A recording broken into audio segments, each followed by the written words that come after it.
नमामीशमीशाननिर्वाणरूपम्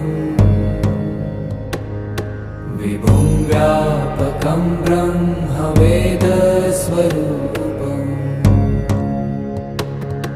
निजं निर्गुणं निर्विकल्पं निरीहम्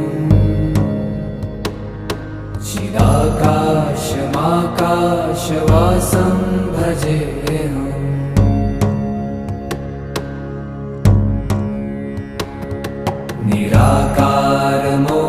निराकारमोङ्कारमूलं तुरीयम्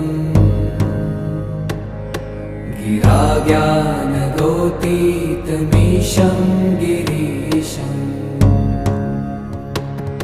करालं महाकालकालं कृपालुम्